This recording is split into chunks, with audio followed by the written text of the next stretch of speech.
Graças a Deus. Muito obrigado, meus irmãos. Obrigado, meu pastor, por franquear aqui esta oportunidade. Para ganharmos tempo, por gentileza, abra comigo a sua Bíblia. Primeiro livro dos Reis de Israel, capítulo de número 21.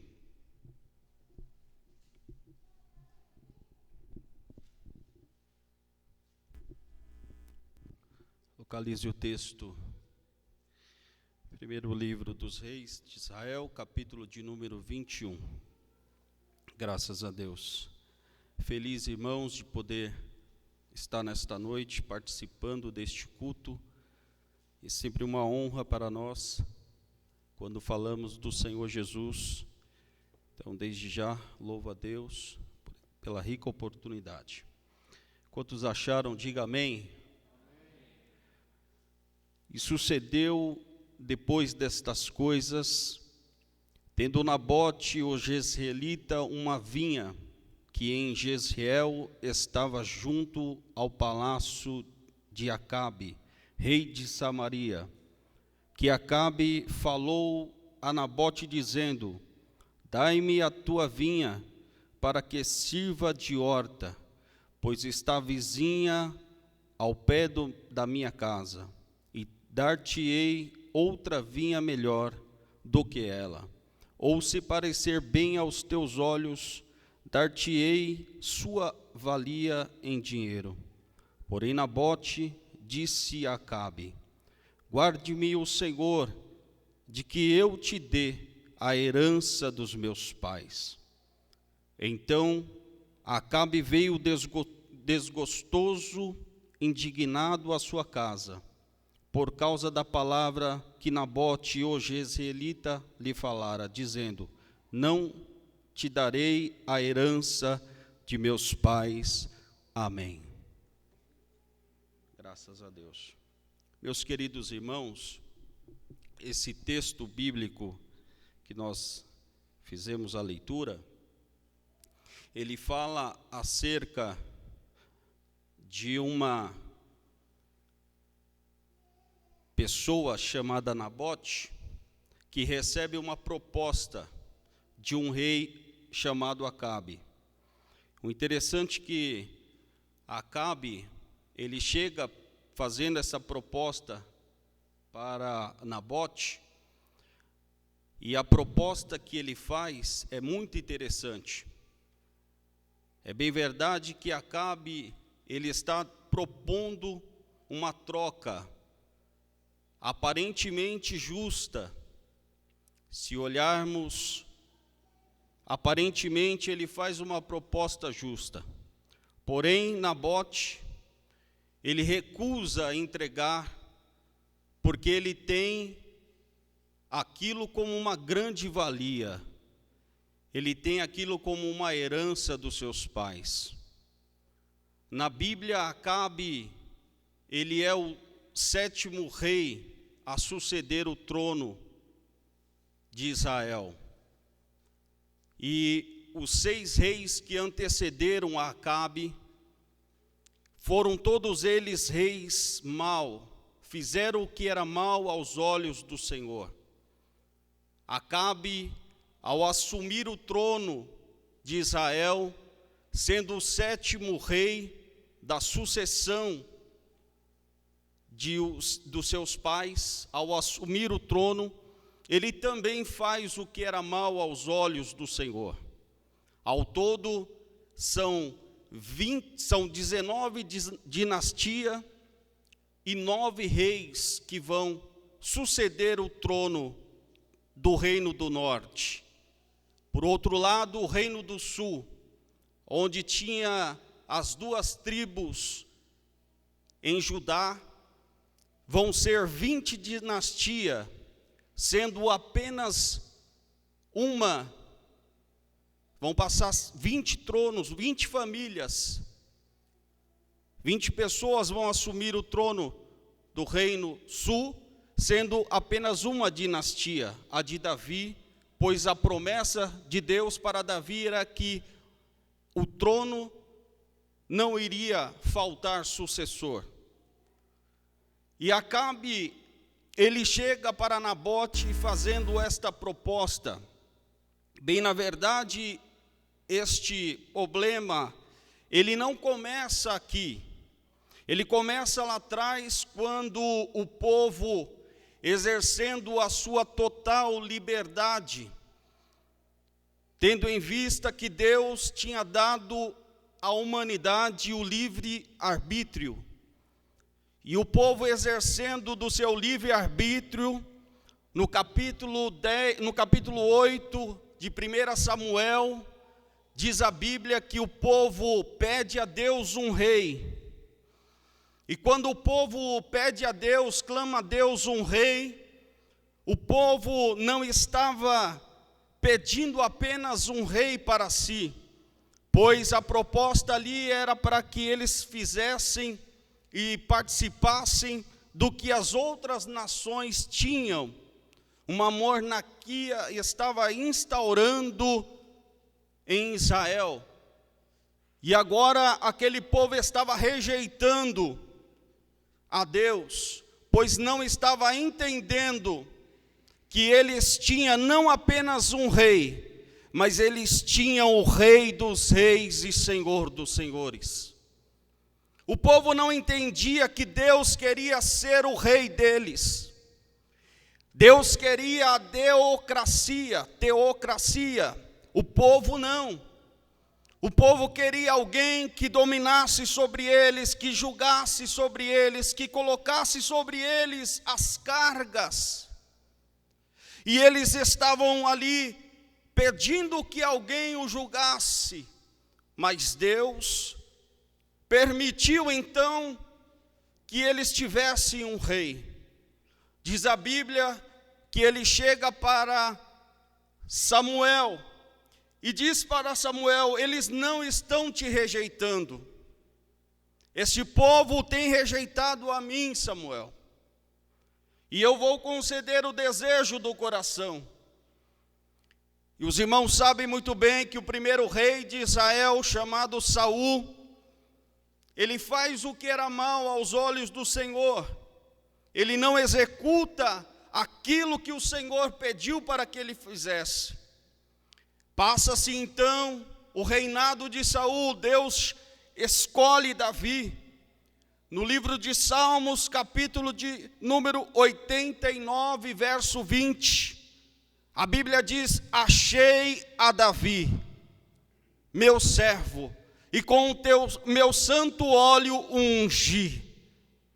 Em outro texto da Bíblia, vai dizer que de trás das malhadas, Deus tira Davi.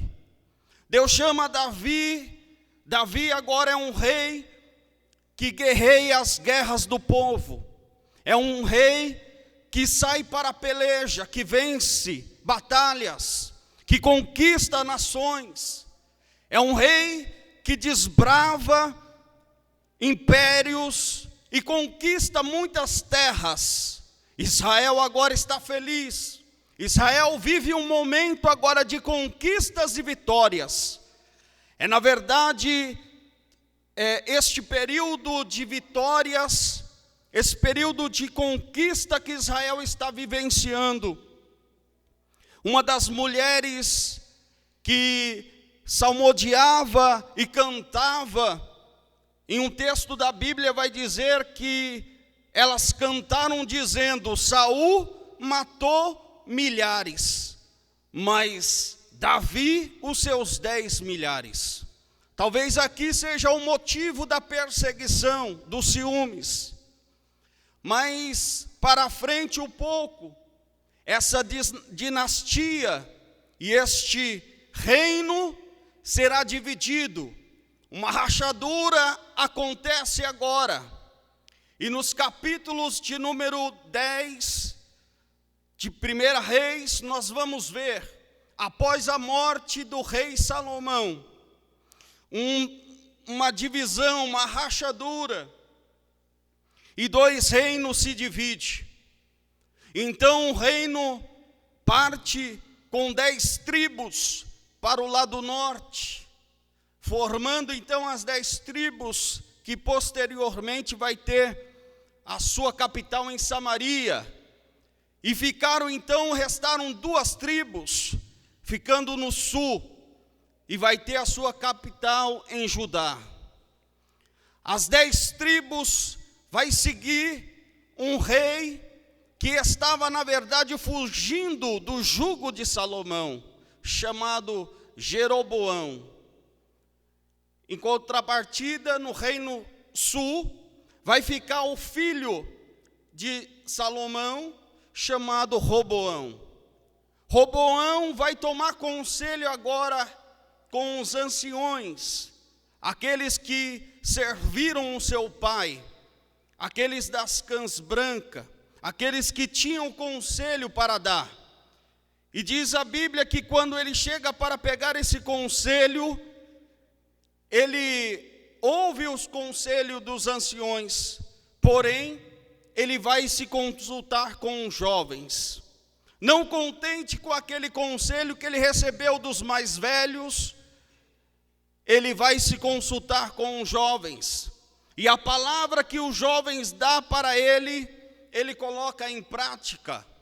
Só que dentro deste contexto, a Bíblia vai dizer que ele coloca um peso maior do que aquilo que Salomão tinha posto sobre o reino do sul, fazendo com que então aquelas 10 tribos se soltassem, desprendessem e fossem para o reino do norte, ficando apenas 2 tribos do reino do sul. É dali por diante que começa a dinastia do reino do norte, contando então até a chegada de Acabe, são 6 reis maus. Todos eles fizeram o que era mal perante o Senhor. Todos eles andaram por um caminho mau, e todos eles se desviaram, se distanciaram da presença do Senhor. Israel está vivendo uma crise. Israel está vivenciando agora um período de duplo pensamento. Uma hora serve a Deus, uma hora serve a Baal. Não obstante tudo isso, Acabe ser um rei mau, ele casa-se com uma mulher chamada Jezabel. Jezabel na Bíblia é aquilo que nós chamamos da parte que nós olhamos e observamos na Bíblia, chamamos ela da mulher mais atribulada que a Bíblia já revelou. Jezabel, quando casa-se com Acabe, por uma aliança de seus pais, ela, por ser uma princesa de Tiro, da Fenícia, ela traz os seus deuses para junto de Israel e faz ali com que os profetas que ela trouxe, que servia a ela, a mesa dela ali, fazesse com que eles comessem na mesa dela. E eram 400 profetas de Baal, mais 450 profetas de outros deuses.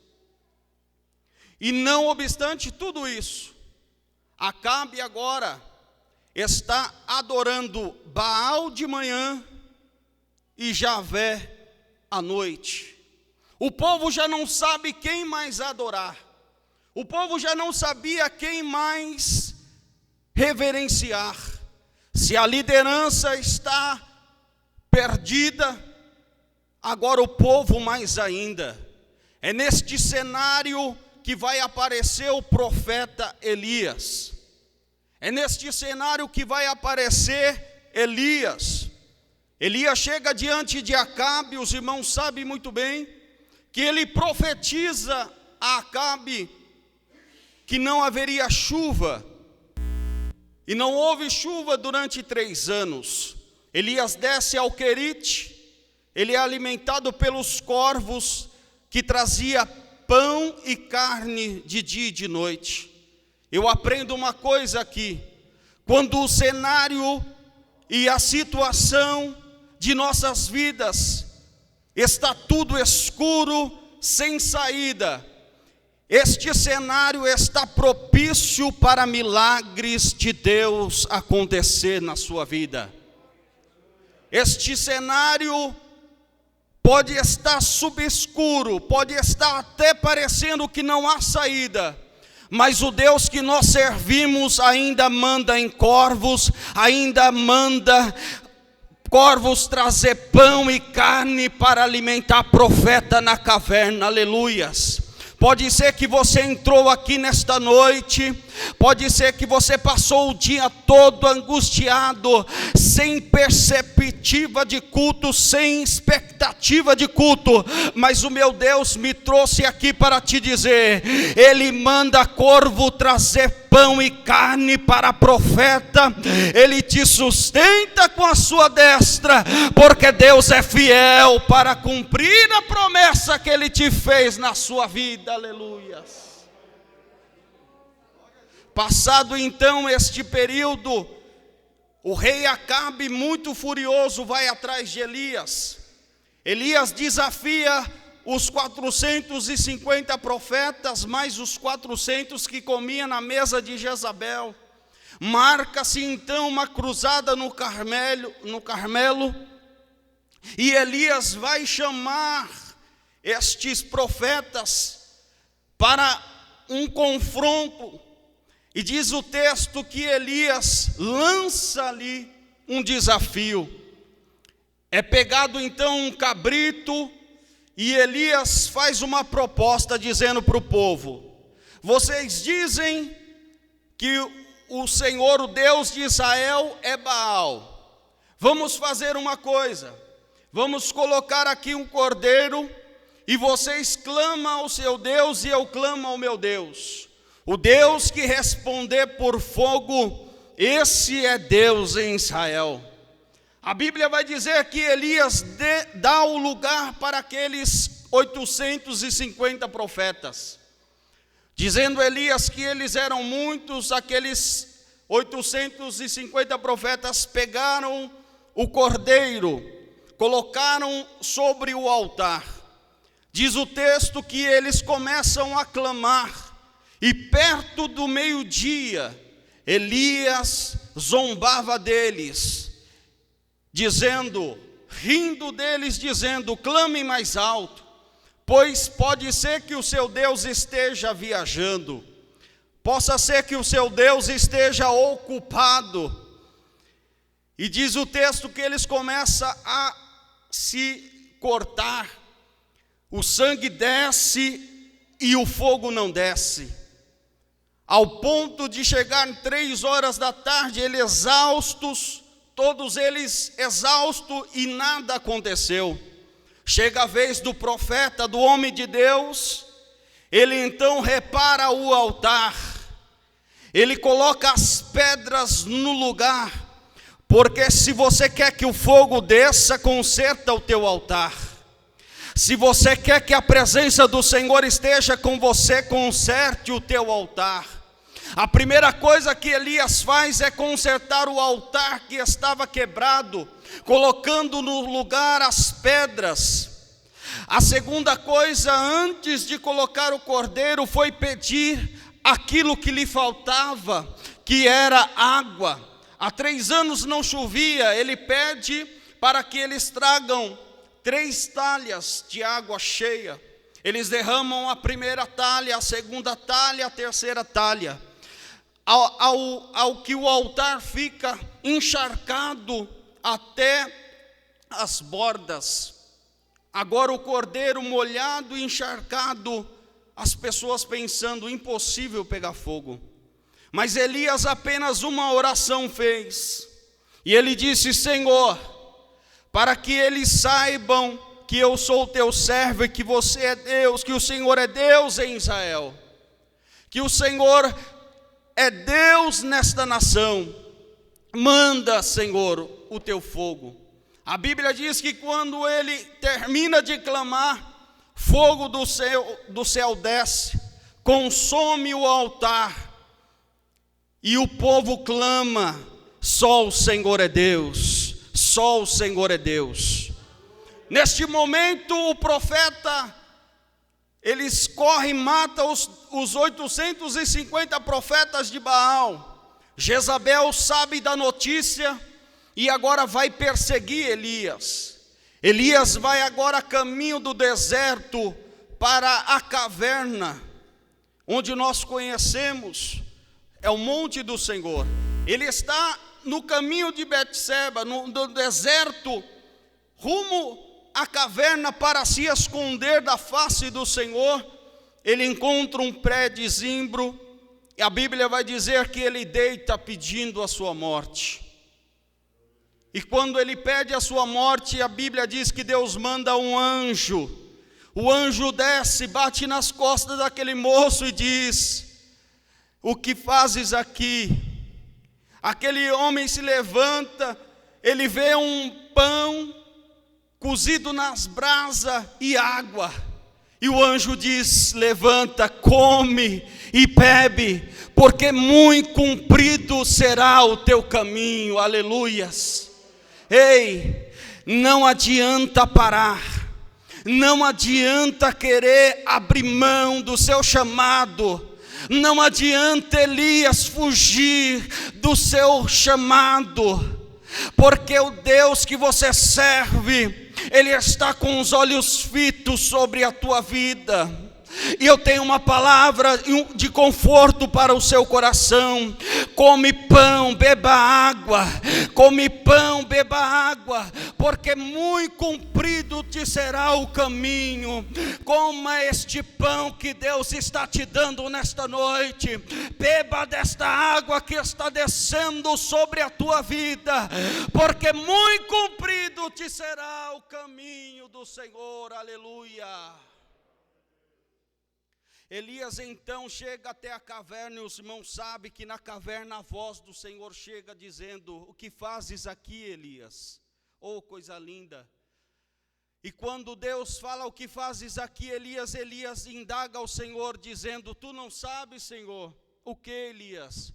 Eu fui zeloso com o Senhor, lutei lá contra os 850 profetas, orei, o fogo caiu do céu, orei, a chuva, o céu travou, mas agora buscam a minha vida, e só eu escapei. Irmãos, muitas das vezes nós achamos que estamos sozinhos, mas a Bíblia vai dizer que Deus vira para ele e diz: eu reservei em Israel 7.000 homens que não se dobraram, que não beijaram Baal. Eu aprendo aqui, meus irmãos, uma coisa: às vezes nós saímos de casa murmurando, achando que nossa fadiga, o nosso dia a dia é pesado, e esquecemos, irmãos, que tem pessoas muito piores do que nós. Esquecemos que ao nosso lado, irmãos, tem pessoas que estão 10 vezes pior do que nós. Muitas das vezes nós vamos de carro no conforto, ouvindo um som, um louvor, uma palavra. Tem pessoas que não têm o seu carro, que vão a pé na chuva, debaixo de sol, mas estão dando glória a Deus misturado com aleluia.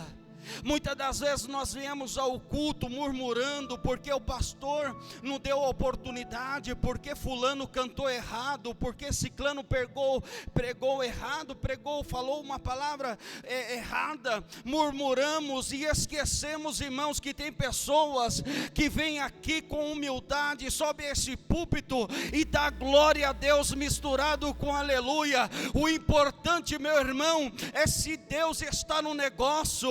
Não importa se de a pé ou de trem, se de carro ou de metrô, o importante é nós glorificar aquele que deu a vida por nós e que conhece o teu coração. Aleluia.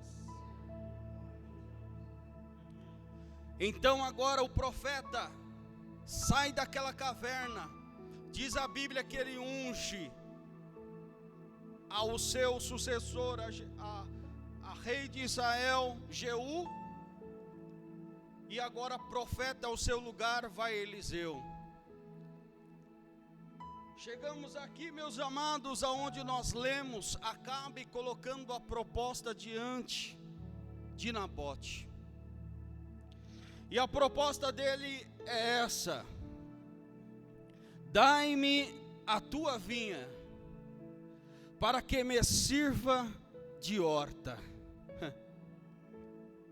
A proposta de Acabe aqui, irmãos, é até interessante, porque o inimigo das nossas almas, ele lança uma proposta até desejável aos nossos olhos, mas a Bíblia diz que há caminhos que para os homens são perfeitos, mas o fim deles é perdição.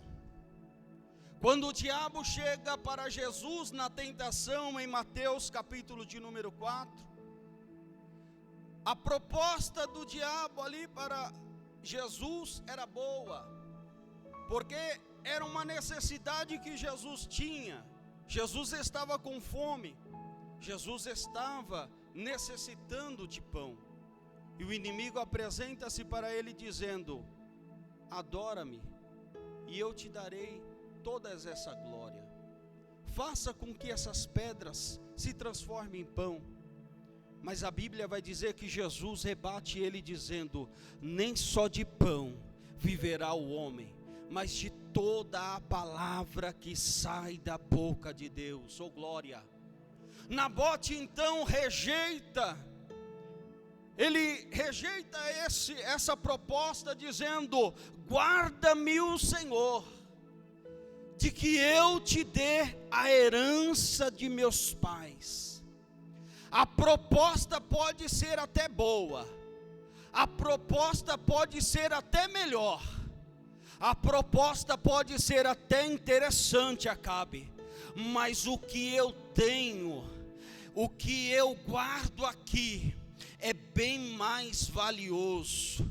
Deus me trouxe aqui para te dizer nesta noite: não abre mão dos teus valores, não abra mão do seu chamado, não abre mão daquilo que Deus te deu, não abra mão da sua vida no altar, não abra mão dos seus compromissos com o Senhor, não abra mão do ministério, não arrede o pé. Pode chover canivete, o sangue dá na canela, mas você e eu não vamos sair do teu altar, Senhor. Aleluias. A proposta de Acabe aqui, irmãos, é interessante, e a analogia deste contexto, irmãos, é mais interessante ainda, para encerrar, porque toda a Bíblia Sagrada, ela fora escrita de algumas formas, e se nós formos analisar de uma forma ilustrativa, esse texto ilustra muito bem a intenção do inimigo das nossas almas, querendo roubar a vinha do Senhor. Nós sabemos muito bem que a igreja do Senhor e nós crentes somos comparados como a videira, como a vinha do Senhor, como plantação do Senhor. A Bíblia vai dizer em João capítulo de número 15, Jesus diz: eu sou a videira, vós os ramos. Todo aquele que estiver em mim e eu nele, esse dá muito fruto. A Bíblia vai dizer em Salmos 1: aquele que anda no conselho dos ímpios perecerá, mas aquele que anda nos conselhos do Senhor são como árvores plantadas junto a ribeiros, cuja as folhas não caem e os frutos dão na estação própria. Há vários textos da Bíblia ressaltando a comparação do povo de Deus como árvore plantada.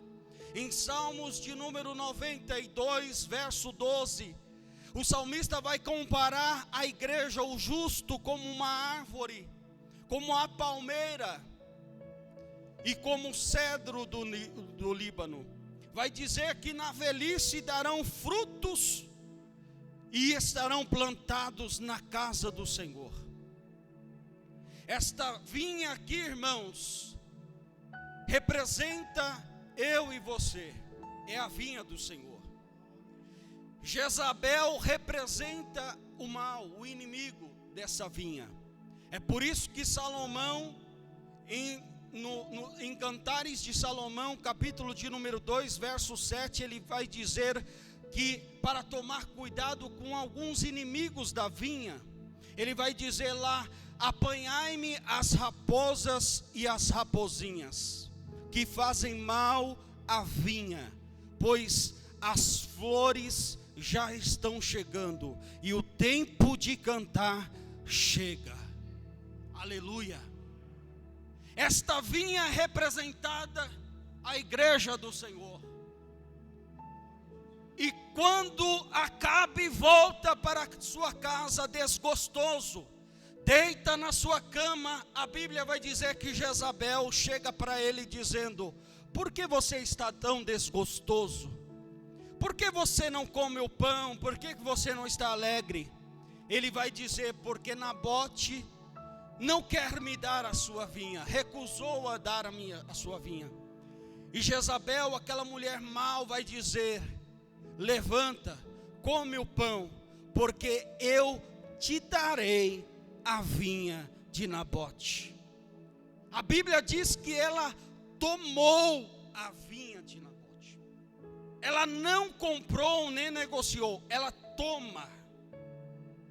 E a Bíblia vai dizer que o ladrão não veio senão para matar, roubar e destruir, mas eu vim para dar vida, e vida com abundância.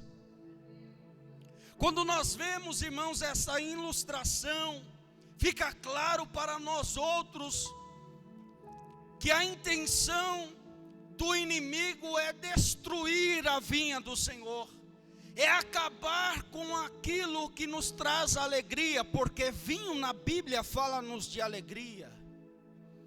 E a intenção dele aqui era só uma, não era a intenção aqui de Acabe, de Jezabel, não era cultivar aquela vinha, não era de manter aquela vinha e cultivá-la para que ela desse mais fruto, não, irmãos. A intenção deles aqui é clara, é uma só: é destruir para fazer uma horta, para fazer dela uma horta, ou seja, fazer aquilo que ele bem entendia. Quando o inimigo, irmãos, destrói, ele vem para destruir, ele vem para tirar a nossa alegria, a nossa paz. Mas eu entrei aqui nesta noite, quero ser boca de Deus para a tua vida, que aquilo que o Senhor plantou, o inimigo não vai tocar. Eu quero dizer para você que está aqui dizendo: meu Deus, eu pari o meu filho, não foi para ele ser uma pessoa comum, eu pari o meu filho, eu dei à luz o meu filho, e agora ele está perdido. Eu quero dizer uma coisa para você: a Bíblia diz que os filhos do Senhor são a herança do Senhor, e serão plantados na casa do Senhor. Os teus filhos, eles são herança do Senhor. Eu profetizo que o seu filho será um pregador do Evangelho, o seu filho será um pastor, a sua filha será uma missionária. Quem recebe essa palavra nesta noite, aleluia. O inimigo está dizendo: não adianta ser crente, não adianta segurar a vinha do Senhor. Eu estou entrando para destruir, para entrar com discórdia, mas o meu Deus me trouxe aqui para te dizer: não adianta o diabo armar, e ele pode vir pelo caminho, mas por 7 caminhos ele vai fugir. Aleluias.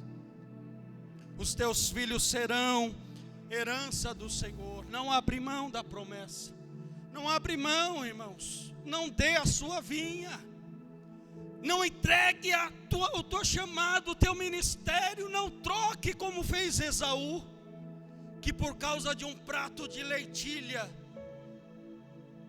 trocou a sua herança, a sua primogenitura. E nós sabemos, irmãos, que Deus rejeita Esaú, mas acha graça em Jacó. Porque todas as vezes que nós se entregamos à situação e desanimamos e damos o braço a torcer, nós estaremos como aqueles que em Salmos, no número 137, quando Israel é levado cativo, diz os Salmos, que eles estão pendurando as suas harpas no salgueiro, junto ao rio de Babilônia. E aqueles que levaram eles cativo, pede eles um cântico. Mas o texto diz que eles não têm um cântico, porque eles estavam longe da pátria.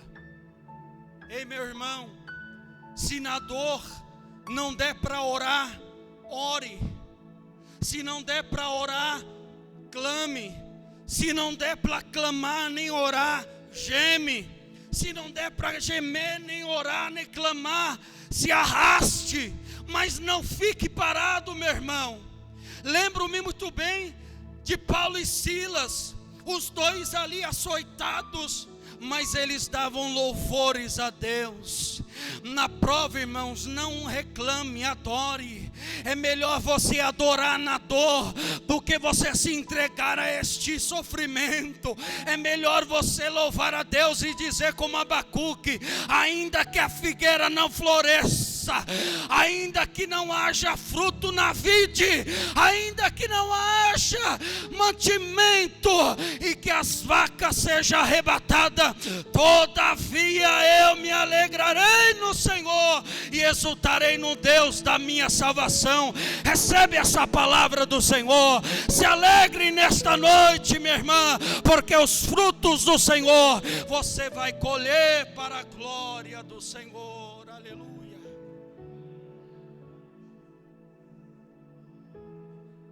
Aleluia. Nabote não entrega, não abre os pontos. E nós precisamos abrir, irmãos, os olhos, porque o inimigo está querendo entrar na vinha. As raposas e as raposinhas, irmãos, estão querendo. E eu escutei uma frase uma vez de um certo pastor que disse que o inimigo nunca chega com tudo. Nunca ele vai abraçar de uma vez. Há uma analogia do ninho do urubu na cabeça de uma pessoa, comparando o inimigo. O passarinho vinha, colocava um pedacinho de esses galhos, começou colocando um, começou colocando dois, e a pessoa foi deixando, e ele veio trazendo o terceiro, o quarto, o quinto, e a pessoa não se incomodou. De repente, aquele ninho já estava formado, e aquele passarinho botou o seu ninho, botou os seus ovos, chocou na cabeça daquela pessoa, e ele não fez nada. Por quê? Porque ele não impediu no começo. É assim o diabo, irmãos. Quando você abre uma brecha e você vê que você pode escapar, como Jó, que Deus deu testemunho e disse: viste meu servo Jó, homem temente, fiel a Deus e que se desvia do mal. Irmãos, o crente não cai de uma hora para outra. Deus sempre vai mostrar o mal. Porém, a Bíblia vai dizer que toda tentação, Deus trará também um escape. Tem escape de Deus para a tua vida nesta noite. Tem escape de Deus. Escapa-te pela tua vida. Como diz, escapa-te pela tua vida hoje, jovem. Fuja enquanto é tempo, porque a promessa de Deus está de pé na tua vida. Adore esse Deus, glorifique o nome desse Deus, porque nós vamos colher os frutos para a glória do nome de Jesus. Amém. Amém. Quantos podem dizer amém? Graças a Deus. Quero convidar nossos irmãos diáconos. Só está o Celso hoje como diácono, né? Diácono hoje. Graças a Deus. Irmãos, vamos contribuir para a casa do Senhor. Nós estamos terminando quase o ano. Os irmãos têm entendido. Graças a Deus, os irmãos têm nos abençoado, a igreja. Temos feito muitas coisas. E uma das coisas que queremos fazer ainda esse ano é trocar a bancada desta igreja. Os irmãos já têm aí a degustação, né? As poltronas aí. E nós sempre falamos para os irmãos, nosso dízimo é sagrado. Dízimo, você não vai mexer no seu dízimo. As suas ofertas alçadas você vai trazer. E nós estamos aqui com uma campanha, que é a campanha dos valentes de Davi. É isso?